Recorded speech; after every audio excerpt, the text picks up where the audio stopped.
Welcome into Grand Park, where day 3 of Colts training camp has wrapped up. Another scorching day as well, and the biggest topic of conversation is going to remain in the coming weeks the quarterback situation. Daniel Jones, Anthony Richardson, just some things of note from Friday's practice. Both, of course, once again getting first-team reps, and neither quarterback really separating themselves from the other at this point. Then again, it's still only day 3 of training camp. Some things to note: Daniel Jones taking some shots down the field, hitting on some pretty big chunk plays, but also holding onto the ball a little bit longer than you would like to see. Anthony Richardson, you want to see him maybe take a lot of check down throws. Well, he certainly did that on Friday, taking those easy throws, whether it's in the flat or over the middle of the field. We saw the offensive line continue to rotate guys in. Defensively, they were flying around as well under Lou Anarumo, and some guys who are starting to make a name for themselves here in separate positions on the defensive side of the ball. We had a chance to catch up with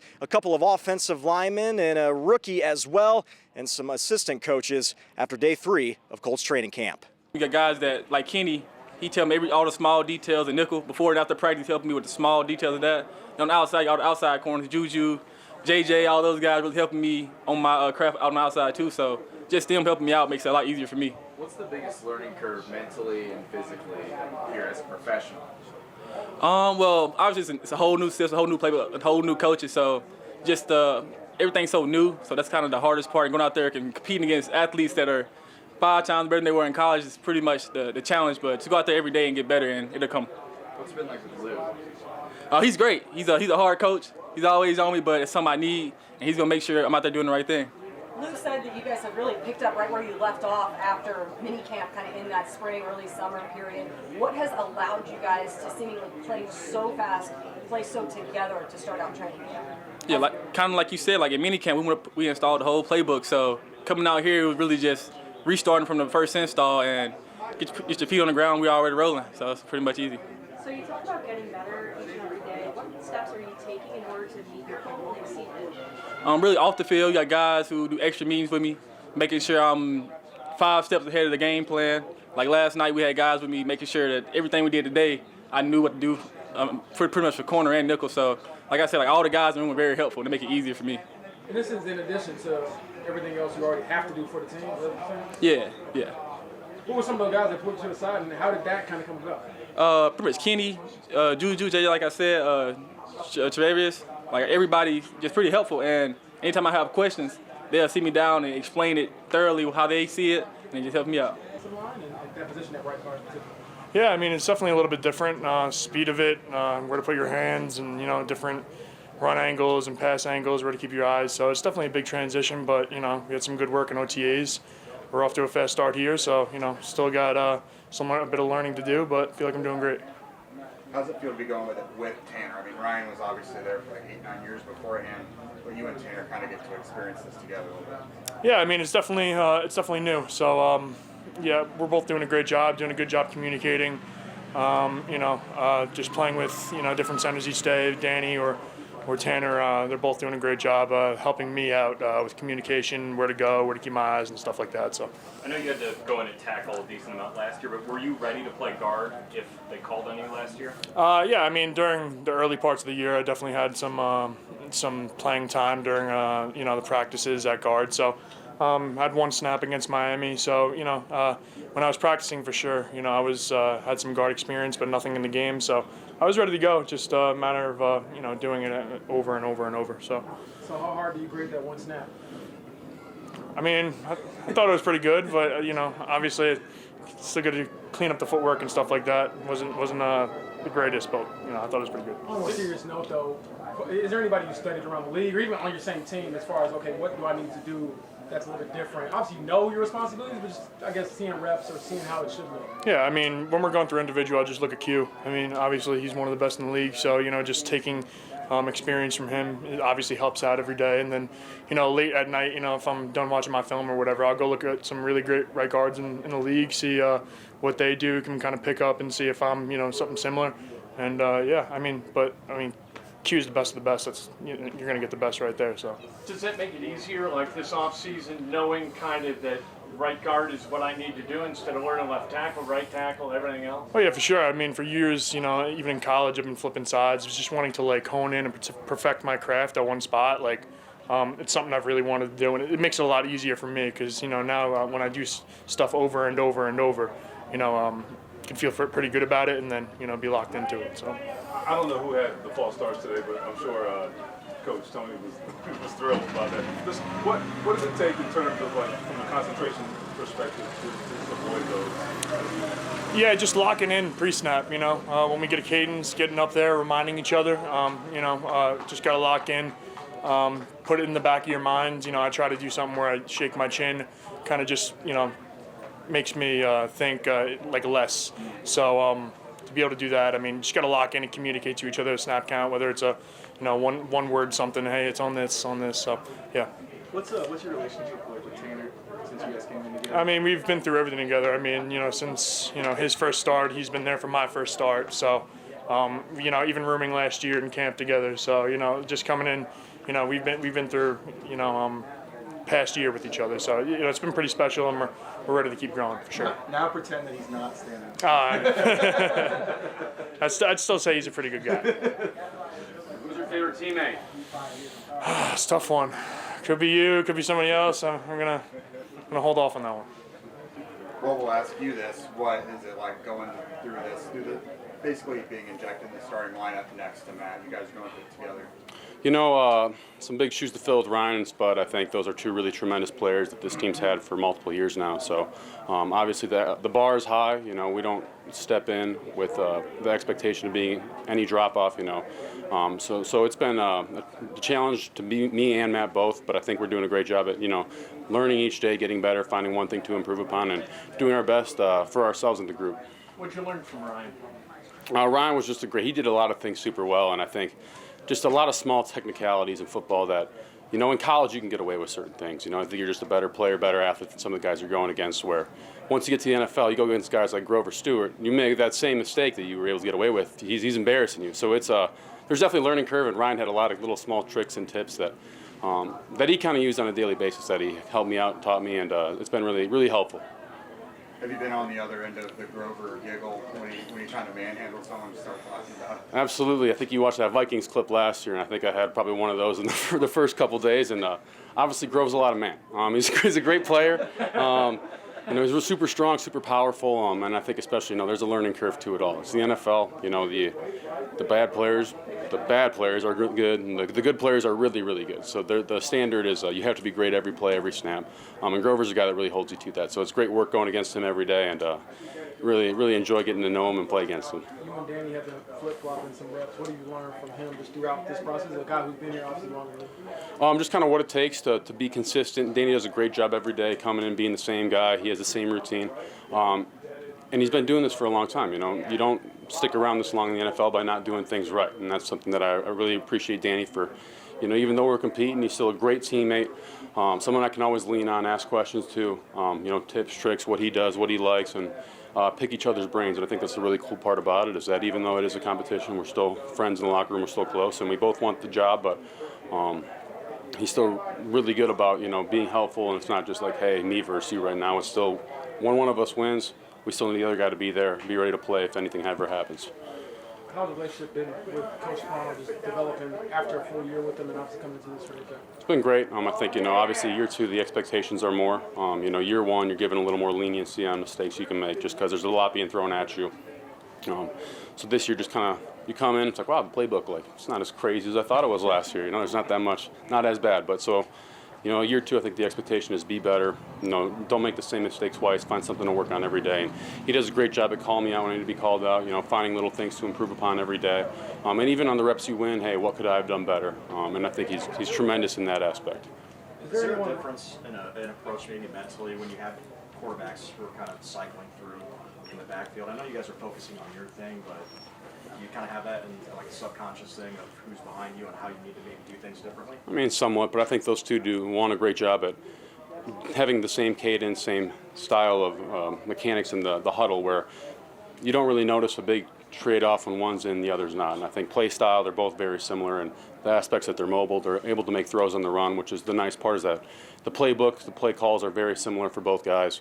And I think that's just something you can't let affect you. You know, obviously guys are going to get hurt during the year in general.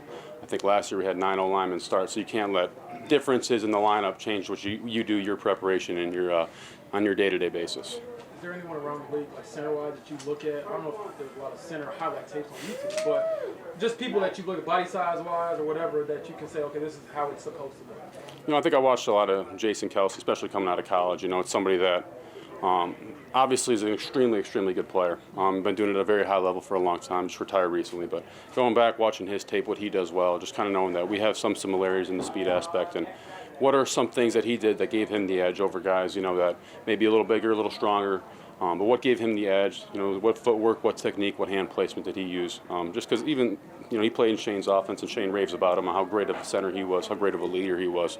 So obviously just someone you kind of look up to growing up, and then in the NFL, just a great person to roll your or shape your play after. Last year when they drafted you and Matt, they said a big reason was because you guys fit perfectly into the room, the O-line room, like as players, your personality, everything. So a year later, how do you think you've like ingrained yourself into the culture of Quentin and Braden and Ryan helping them? I think you know, year one, you got to kind of earn your stripes a little bit. So you come in, you're a little quieter, kind of know your role. You know, you can't be a super outspoken rookie. Otherwise, they're probably going to tell you some things you don't want to hear. So no, but they've been a great group of guys. You know, I think they could have been, you know, a lot worse to us, but they were really extremely helpful. And I think our year one development, like even Q, like, hey, he's like coming in the spring, like, hey, you guys, really good chance you'll have to play at some point this year. You don't know when it's going to be, you don't know when your opportunity is going to be, but we need you getting better every day, so that when your opportunity does come, you guys are ready. And I think, you know, as you get to know those guys, get to know who they are, what they like to do outside of here, we have a really special group in there, a really close group, and I think that allows us to play seamlessly when guys come in on and off the field. You know, when we have new guys coming in, there's not a huge drop-off in play, and I think that's a huge piece of it. Combination blocks, setting together, and all that stuff takes time and repetition. It's the only way to do it. There's, like I said, there's no shortcuts for it. So we're just getting out here, working hard, and taking it a day at a time. And you know, each day I see us getting a little better at something, which is pleasing. You'll never justify false starts, I'm sure. No. But is there any part of that is related to installing new stuff? And no, there's no excuse for a false start. It's mental, it's concentration, it's focus. We can't have them. Unacceptable. How much can you figure out without pads? You know, I mean, you can obviously, each rep is valuable because you're still seeing the patterns, the different looks, different alignments. You're taking footwork. You know, guys are setting and striking people in pass protection. So that's very valuable, but obviously the game changes when you put pads on, especially, you know, when you're dealing with the O-line, you know, and the D-line. So. What do you appreciate most about just the growth that Bernie's had since you started with him to where he's at now? I mean, I say it a lot about him, and I mean, it sounds cliche, but it's really not. I mean, he just works so hard. He cares. His care factor for this is really, really high. You know, he's really passionate. This means a lot to him, and he pours his heart into it. So I've watched him. You know, I got to meet him back when he was coming out in the draft, and he was in college, and watching kind of what he was then and what he's, you know, the player that he's grown into and become. It's just such a reflection of how hard he works. He's tireless, and he's an incredibly humble player. He's very coachable. He's always doing extra work. He wants to know where he can get better, and you know, his hard work has paid off that way. And really good player. What's been your assessment of Jalen Travis so far, just getting into camp and obviously getting a little I'm really more pleased reps? with him. He's a very talented player. Obviously, he's got great size and length. He's more athletic than I think he's been given credit for. I mean, he's surprised. I mean, in the first couple of days we got him out here, I was surprised watching him move around. He's just, for his size, really light on his feet, and he's a really smart, mature football player. He's got great instincts. He can process things at a really high level. He sees something once, and he's usually reacting to it properly. But if he makes a mistake, he's only making it once, and he's able to apply corrections very quickly. I like him a lot. So we're kind of taking first-team reps just from an O-line standpoint, working with two different guys that are back there. Nothing. I mean, it's just who. It doesn't matter to us who the quarterback is. Our job doesn't change. We're tasked with, you know, defining lanes for the running back and moving the line of scrimmage, and whichever quarterback is back there, we are keeping him clean and secure in the pocket. So for us, it's business as usual. We're going on, and both of those guys are doing a great job and competing hard, and we're focused on being the best we can for whichever one of them is back there at any given time. Welcome into Grand Park. Day 3 of Colts training camp just wrapping up. Joining me now, Jake Arthur of Locked On Colts. And day 3 still another scorcher out here, Jake. What are we going to assume from another hour and a half that we were able to watch at practice today? What were some of the things that stood out to you? Let's start with the quarterback situation. That's going to be the hot topic all training camp. Yeah, I think we finally saw a little bit of difference in separation there. Through the first couple days, it was evenly a mixed bag. But I thought this was Anthony Richardson's best day, 8 of 11. And he's a guy who's normally been all flash. He's a very boom or bust player. You want to see him take the easy things, and that's what he did today. Again, 8 of 11 is very efficient, but he took the layups. He took those checkdowns. Tyler Warren was his best friend today, so we just hit 2 buzz players right there. But no, this was really good, efficient day from Anthony. Daniel Jones was 7 of 10, so just as efficient. But I am very much getting like Gardner Minshew vibes out there. Like the ball's a little late. There was a few instances out there where he threw to comeback routes to receivers, and the defender was able to like easily break up the pass. So I'm thinking we're starting to see, like with Daniel, you might need to get like a quick read type of situation where Anthony can buy so much more time. And, I mean, he's a guy who needs to kind of get rid of the ball quicker as well. But so far, I think we finally have a little bit of jockeying for position at the quarterback spot. Yeah, I was going to say, too, because when you did, as you mentioned, watching Daniel, things were a little bit late. And you noticed he probably could have taken 3 or 4 sacks there just by how long he was holding the ball. But he was also pushing the ball down the field. Is there a balance of what you want to see with those? Or is it just, as you mentioned, get a little more quick read in there with them? I think so. Like, it's in his DNA to be a quick, rhythmic passer. Like those, swing passes to the running back and the short slants. Like that's what he's best at. And even in college, though, he loves those sideline fades for about 30 or so yards. He hit a good one to Anthony Gould the other day. So like, take those downfield opportunities when they're there. Like he's tried to look for Alec Pierce a lot ever since the spring, which is very smart. But no, I think they're still very much trying to figure out how to use him best, and they'll figure something out. But I think the quarterback race got it more interesting today. And then let's shift sides. Obviously, Lou Anarumo coming in here. That's another thing that we're keeping an eye on. You mentioned maybe a little more versatile defensively today. What were some of the key things you saw on that side of the ball? Yeah, so everything about Lou that we've learned all offseason, people talk about how versatile he is. I think we really started to see that today. You saw a few 3 safety looks out there, where you get Rodney Thomas out there with Nick Cross and Cam Bynum. You saw some of the defensive ends getting some reps at defensive tackle today, moving those guys around a bit. JT Tuimoloau, Tyquan Lewis. You saw some blitzing. So a lot of these things that we've been told about Lou all offseason, I think we're finally starting to see it. As he learns these players, the players learn his scheme and how they best fit into it. This feels like the first day of camp so far that was like what we might expect from the Colts, and not just everyone getting their feet wet. Right. And also, this is obviously a time where other guys are trying to, possibly step up and get more reps. And we talked to Justin Wally today, and I'm very impressed just with when you go back to spring, how he impressed then, and now it seems like he's getting some of those first-team reps as well. What do you like about him in that defensive backfield that's a little bit overhauled, and what he can bring? Yeah, they clearly like him a great deal. This is 3 straight days that he has been with the first team and played pretty much the entire time with that group. He's been in 3 different spots. He filled in for Jalen Jones in the first day, filled in the slot for Kenny Moore yesterday, and then Charvarius Ward rested today. So he's started in 3 different spots, and, I mean, he's doing well. They love his mentality. He's got that short memory and, like, the tough, like, never say die, throw caution to the wind type of attitude you want from a corner. Because a lot of these guys can be passive. They can just let things come to them instead of making plays on their own. And they just love how many spots he can play and, like, his mentality. Like, he gets called a dog a lot. Chris Ballard called him, I think, a pit bull the other day. And that fits. Like, he's the nicest guy. I think you talked to him, like, nice, you would never expect on the football field. He's one of those guys that kind of flips a switch, but he is. They're very excited about him, and I'm eager to see more from him, especially in the preseason games. And then, of course, day 3 obviously wrapped up here, day 4 on Saturday.